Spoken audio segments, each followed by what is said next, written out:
तो जब अब हमारे एसेट्स हमारी लाइबिलिटीज जब हमारी लाइबिलिटीज फाइंड आउट करनी होगी तो सीधा सीधा सा ये वैसे फॉर्मूला भी liabilities equal to assets minus owner's equity, लेकिन आप अगर इसको लॉजिक से समझें तो आप डायरेक्ट ही समझ सकते हैं कि भाई एसेट्स जो है वो लाइबिलिटी और कैपिटल को मिला के बनते हैं।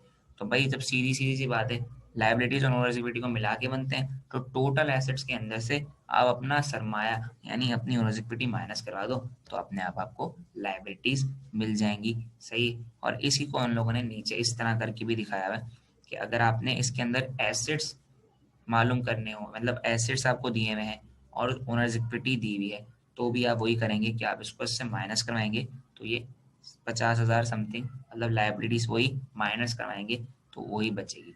ठीक है, इसको आप इन दोनों तरीके से प्रोसीजर को फॉलो कर सकते हो। इसके अंदर हमने मालूम किया टोटल लाइबिलिटीज।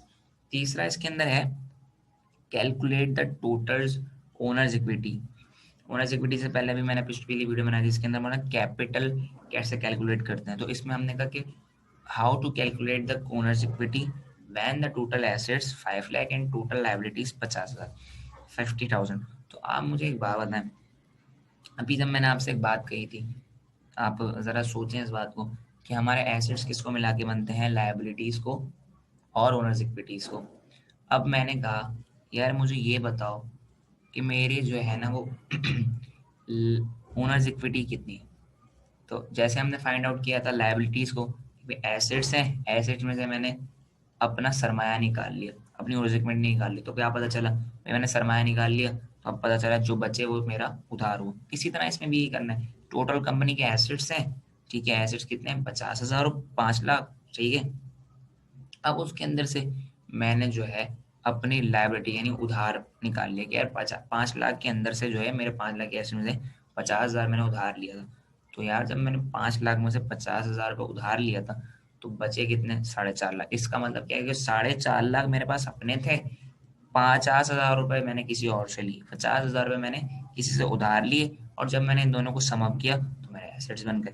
तो अब ऐसे इसका एक फॉर्मूला जो है यहाँ पे लिखा हुआ है owner's equal to is equals to assets minus liabilities. लेकिन अगर आप सिर्फ सिर्फ और सिर्फ assets is equal to liability plus capital याद कर लेते हैं, उसको समझ लेते हैं तो आप लोगों के लिए कैपिटल या आप लोगों के लिए लायबिलिटीज मालूम करना कोई मुश्किल नहीं होगा।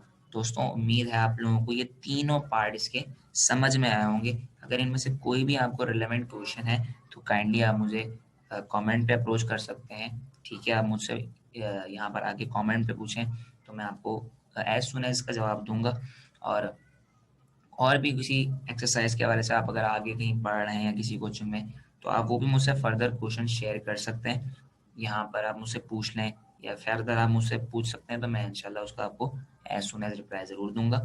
अगर मेरी वीडियो आपको पसंद आई हो तो प्लीज़ इसको लाइक शेयर करना ना भूलें, सब्सक्राइब भी चैनल को करना ना भूलें क्योंकि आपकी हौसला अफजाई ही मुझे और वीडियोज़ बनाने और ये काम करने का जज्बा और दी। तो उम्मीद है आप लोगों को मेरी वीडियो पसंद आई होगी। मिलते हैं नेक्स्ट वीडियो के साथ। ठीक, टेक केयर।